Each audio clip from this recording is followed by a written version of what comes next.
There is something that most people over 60 never think to question, and it's not a new medication, it's not a sudden diagnosis. It's something far more ordinary. It's the pills they've already been taking, sometimes for years, sometimes for decades. The ones that sit in the medicine cabinet, the ones that feel like routine, like background, like something that was handled long ago and no longer needs attention.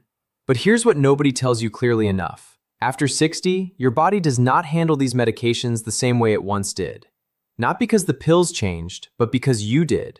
And in some cases, that shift is not minor. It can mean the difference between a medication protecting your heart and that same medication quietly increasing your risk of a heart attack or a stroke.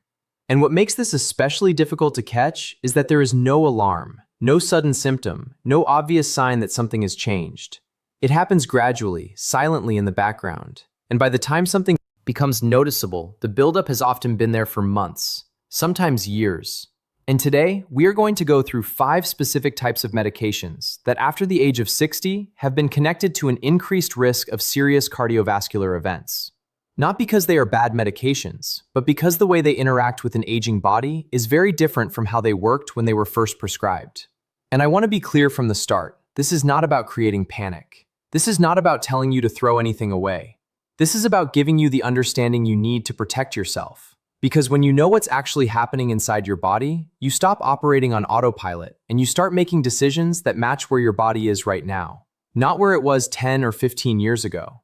On this channel, we break down complex medical topics into clear, honest explanations so you can understand what's really going on and what actually matters for your health. Over time, if that's something you value, you can subscribe. But more importantly, stay with me through this entire discussion because some of what we'll cover today applies to medications that millions of people take every single day without ever questioning whether they still should be. Now, before we get into the specific medications, you need to understand something fundamental about what happens inside the body after 60, because without this context, the rest won't make full sense. As you age, your liver, which is the primary organ responsible for breaking down and processing most medications, becomes less efficient. It doesn't stop working, but it slows down. It processes drugs more slowly, which means those drugs stay in your bloodstream longer. At the same time, your kidneys, which are responsible for filtering out waste and excess substances from the blood, also lose some of their capacity. They don't filter as quickly or as completely as they used to, and the result of both of these changes is simple but significant. A normal dose of a medication can begin to act like a higher dose inside your body. Not because anyone increased it, but because your body is no longer clearing it at the same rate. But that's only half the picture. Your cardiovascular system is also changing. Your arteries become stiffer, less flexible. The inner lining of your blood vessels becomes more reactive, more sensitive to disruption. The balance between clotting and bleeding becomes more delicate. And your heart, which has been working every second of every day for over 60 years, is now operating with less margin for error. So when a medication interacts with any of these systems, the effect can be amplified in ways that would not have happened 10 or 20 years earlier. And this is the part most people miss, because the medication still looks the same. The pill still feels the same. The routine still feels normal. But the internal environment has changed, and medicine is always about context. The same drug, the same dose, can be protective in one situation and harmful in another. And age is one of the most important contexts there is. Now here's where it becomes even more concerning. After 60, the baseline risk of cardiovascular events already increases naturally. That's simply part of aging. Blood vessels have been under pressure for decades. Plaque may have accumulated silently. The system is less resilient than it once was. And when certain medications are layered on top of that existing vulnerability, especially without adjustment or reassessment, they can push that risk higher, sometimes gradually, sometimes significantly, and often without any warning signs until something serious occurs. That's why what we're about to discuss matters so much. Because we're not just talking about pills, we're talking about how those pills interact with your body right now, at this specific stage, and what you can do to make sure they're still working for you and not against you. Now, one more thing. Before we begin, none of what I'm about to say means you should stop any medication on your own without medical guidance. That is not the point. The point is awareness, because awareness leads to better questions, better conversations with your doctor, and better outcomes. And sometimes, the most important medical decision you make is not starting something new, it's reevaluating something old. So let's begin with the first medication. And this one is taken by an enormous number of people, often without any thought at all, because it's available everywhere. It's familiar, it feels harmless. And yet, after 60, it begins to behave very differently inside the body. The first one is a class of drugs called non-steroidal anti-inflammatory drugs, commonly known as NSAIDs. This includes medications like ibuprofen, naproxen, and various prescription-strength anti-inflammatory drugs. They're used for joint pain, back pain, arthritis, headaches, general inflammation, and for most of their history, they've been treated as simple, reliable go-to solutions. You take one, the pain gets better, you move on. But here's what's actually happening when you take an NSAI. It works by blocking certain enzymes that drive inflammation, and that's what reduces your pain. But those same enzymes also serve a protective function in your blood vessels. They help maintain the flexibility of your arterial walls. They support proper blood flow. They help your kidneys regulate fluid balance. Now, after 60, when your blood vessels are already stiffer and your kidneys are already working with reduced capacity, NSAIDs begin to interfere with systems that are already under strain. And the result is a gradual increase in blood pressure. Not dramatic, not sudden, but persistent. The kind that builds over weeks and months without you feeling it. At the same time, NSAIDs can cause your body to retain more sodium and water, which increases the volume of fluid your heart has to pump. And now you have two forces working together: elevated blood pressure and increased fluid load, both putting additional strain on a cardiovascular system that already has less reserve than it used to. Multiple large-scale studies have confirmed this connection. Long-term or frequent use of NSAIDs is associated with a meaningfully higher risk of heart attack and stroke, particularly in adults over 60 or those with existing cardiovascular risk factors. And yet, people continue to take them daily, sometimes for years, because the pain relief is immediate and the cardiovascular effect is invisible. You don't feel your blood pressure creeping up. You don't feel the extra fluid around your heart. You just feel the pain going away. And that creates a false sense of safety. Now, to be clear, this does not mean NSAIDs should never be used. It means they need to be used with awareness, with intention, and with regular reassessment. Short-term use for a specific issue may still be perfectly appropriate, but long-term daily use after 60 without anyone reviewing whether it's still the right approach, that's where the risk starts to accumulate quietly. And that brings us to the second medication, because this one is even more subtle, even more overlooked, and taken by millions of people who were originally prescribed it for a temporary issue and then simply never stopped. The second one is proton pump inhibitors, commonly called PPIs. These include medications like omeprazole, esomeprazole, lansoprazole, and similar acid-reducing drugs.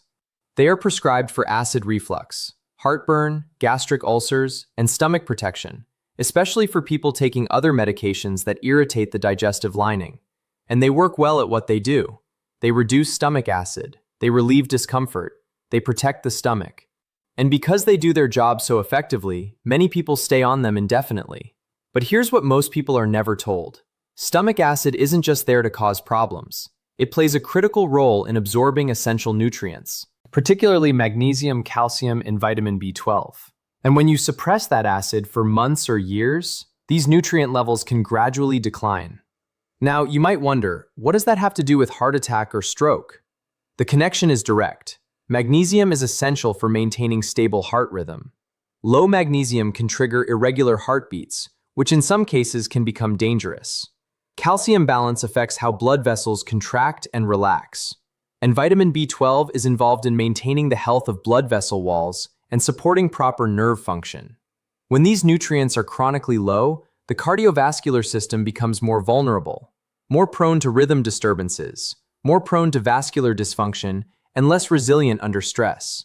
But there's more. Emerging research has also suggested that long-term PPI use may directly affect the endothelium, the thin inner lining of your blood vessels that controls blood flow, clotting, and vessel dilation. When that lining is impaired, the risk of clot formation and vascular events increases. And again, none of this happens suddenly. It builds over time, quietly, consistently, without clear symptoms.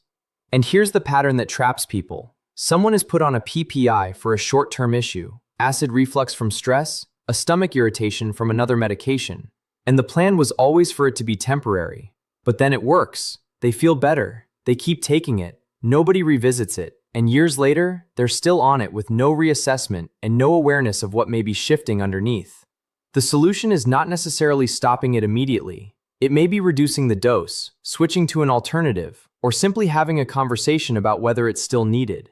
But that conversation only happens when someone knows to ask the question. Now, what we've covered so far are two medications that affect the body indirectly, subtly, through pressure and nutrient depletion and vascular changes over time. But what comes next operates on a different level because the next two medications interact directly with how your nervous system functions, how your body responds to stress, and how your cardiovascular system behaves under pressure. And once you understand that mechanism, the picture becomes much more serious. The third medication is one that many people over 60 rely on, especially for sleep or anxiety. It's a class of drugs called benzodiazepines. These include medications like diazepam, lorazepam, alprazolam, and others in the same family. They are prescribed for anxiety, insomnia, muscle tension, and nervous system overactivity. And they work quickly.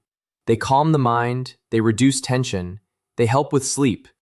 And for many people, they feel essential, especially during periods of stress or difficulty sleeping. But here's what happens inside the body as you age. Benzodiazepines act on the central nervous system. They slow neural activity, which creates that sense of calm, but they also slow other processes. Breathing becomes more shallow, reaction time decreases, coordination weakens, and physical activity often declines.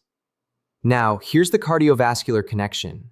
As we age, the body becomes more sensitive to these drugs. They are metabolized more slowly. They stay in the system longer, and their effects become stronger, even at the same dose. This leads to longer periods of sedation, less physical movement, and reduced circulation. And circulation is not passive. It depends on movement, on muscle engagement, on the body being active. When that decreases, blood flow becomes sluggish. The risk of blood clots increases, and oxygen delivery to the heart and brain becomes less reliable. But there is another layer that many people miss. Benzodiazepines can depress respiratory function during sleep. They can contribute to or worsen conditions like sleep apnea, which causes repeated drops in oxygen throughout the night. And each of those oxygen dips puts strain on the heart, increases blood pressure, and over time, contributes to cardiovascular damage now. From the outside, this doesn't look alarming. It looks like fatigue. It looks like slower mornings. It looks like aging. But underneath, the cardiovascular system is being stressed repeatedly without recovery. And the longer this continues without reassessment, the more that strain accumulates. Again, this is not about demonizing a medication that helps many people. It's about recognizing that the same dose that felt appropriate 5 years ago may now be producing effects that are disproportionate to what's needed. And that recognition can only come through awareness and through honest conversation about what's still necessary and what may be doing more than intended. And now the fourth medication. This one catches people off guard because it's not something most people think of as a cardiovascular risk. It's something they pick up at the pharmacy during cold season or allergy season and use without hesitation. The fourth one is decongestants, particularly those containing pseudoephedrine or phenylephrine. These are found in many over-the-counter cold and sinus medications. They're used to relieve nasal congestion, sinus pressure, and stuffiness, and they work by constricting blood vessels in the nasal passages, which reduces swelling and opens up the airways. But here's the problem. That constriction does not stay limited to your nose. It is a systemic effect. It affects blood vessels throughout the body. When blood vessels constrict broadly, blood pressure rises. The heart has to pump harder against more resistance, and the entire cardiovascular system comes under greater strain. Now, in a younger, healthier body, this is usually tolerated without issue. The vessels are flexible, the heart has plenty of reserve, and the effect passes quickly. But after 60, when arteries are already stiff, when blood pressure may already be elevated, when the heart is already working harder than it used to, that additional constriction can be significant. And here's where it becomes especially dangerous. Decongestants are often taken on top of other medications, blood pressure drugs, pain relievers, sleep aids. And each of those medications is already influencing the cardiovascular system in its own way. So when a decongestant is added, even temporarily, you create a situation where multiple forces are acting on the heart and blood vessels simultaneously. One is raising pressure, another is affecting fluid balance, another is slowing the system down.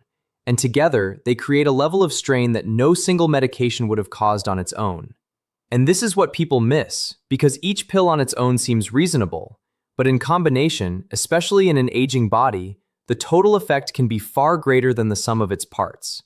And the triggering event, whatever eventually happens, often feels sudden, but the setup has been building quietly in the background for a long time now.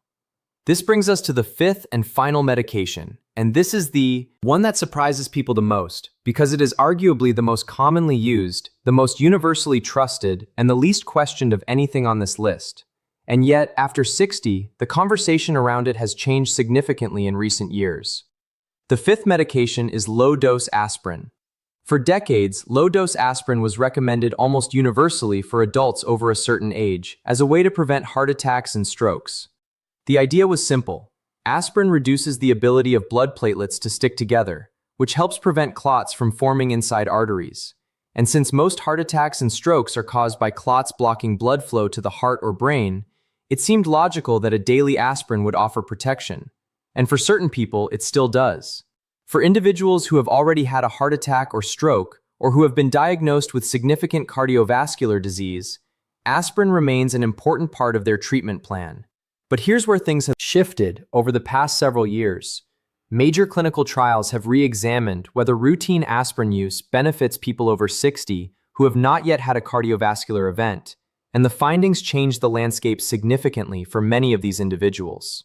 The protective benefit of aspirin was smaller than previously believed, and in some cases, the risks began to outweigh the benefits. And here is why.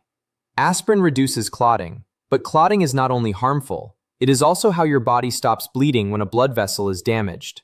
After 60, blood vessels become more fragile. The lining of the stomach and intestines becomes thinner and more susceptible to damage, and the blood-brain barrier becomes more vulnerable. So when clotting is suppressed by daily aspirin, the risk of bleeding events increases. This includes gastrointestinal bleeding, which can be serious and even life-threatening. And it includes bleeding in the brain, which is one form of stroke. Now, this is an important distinction because there are two types of stroke: ischemic stroke, caused by a clot blocking blood flow, and hemorrhagic stroke, caused by bleeding in the brain. Aspirin may reduce the risk of one type, but it can increase the risk of the other. And after 60, especially in people without a prior cardiovascular event, that balance can shift. The bleeding risk begins to match or even exceed the protective benefit. And that's exactly what updated clinical guidelines have started to reflect. Many medical organizations now recommend that aspirin should not be started routinely for primary prevention in adults over 60 without a specific indication. And yet millions of people continue taking it every single day because they started years ago because they were told it was good for the heart, because it became part of their routine, and because nobody ever told them the evidence had changed. This does not mean aspirin is dangerous for everyone. It means it is not universally protective the way it was once. Believed to be, it means its use needs to be individualized, matched to your specific risk profile, your specific history, your specific body. And this is where a simple conversation with your doctor can make a meaningful difference. Because for some people, continuing aspirin is absolutely the right choice. But for others, stopping it or never starting it may actually be the safer path. And that distinction can only be made through informed evaluation, not through habit. Now here's where everything we've discussed comes together. Because if you step back and look at all 5 of these medications, the pattern is clear. The risk is not really about the medication itself. The risk is about taking something the same way while your body is no longer the same. Your liver is processing differently, your kidneys are filtering differently, your blood vessels are responding differently, your heart is working with less margin. And when medications that were prescribed for a younger version of you continue, unchanged, into a body that is shifted in multiple ways, that's where imbalance begins. And imbalance over time is what leads to events that feel sudden but weren't. Now here's what you can actually do with this information. And this is the part that matters most. Because understanding the risk is only valuable if it leads to action. First, make it a priority to have your full medication list reviewed regularly. Not just when a new problem arises, but proactively on a schedule. Ask whether everything you're taking is still appropriate at your current age, with your current health profile, with your current combination of medications. Second, pay close attention to over-the-counter medications, because many people focus only on prescriptions. But some of the greatest risks come from things you buy without a prescription. Cold medications, pain relievers, acid reducers. These all count, and they all interact with your system and with each other. Third, begin to notice the subtle signals your body is sending, not the dramatic ones, the quiet ones. A slight increase in fatigue, a new pattern of dizziness, mild shortness of breath during activity that used to feel easy, changes in how you feel when you stand up quickly, changes in sleep quality. These are not random. They are often the earliest signs that something in your medication balance needs attention. And fourth, understand that adjusting your routine is not a failure. It's not a sign that something went wrong. It is simply a recognition that your body has moved into a new chapter, and what you take into that chapter needs to match where you are now, not where you were before. Because the people who do best over 60 are not the ones who never change anything. They are the ones who stay aware, who ask questions, who reevaluate, and who treat their health as something active, not something set on autopilot years ago. And if today's discussion helped you see your routine a little differently, or made you think about something you hadn't questioned before, then it did what it was meant to do. And if you know someone who takes daily medications, especially someone over 60, consider sharing this with them.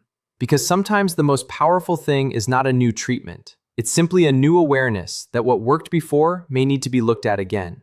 And once that awareness is there, everything changes. Because you stop following routine blindly, and you start making decisions that actually match the body you're living in today.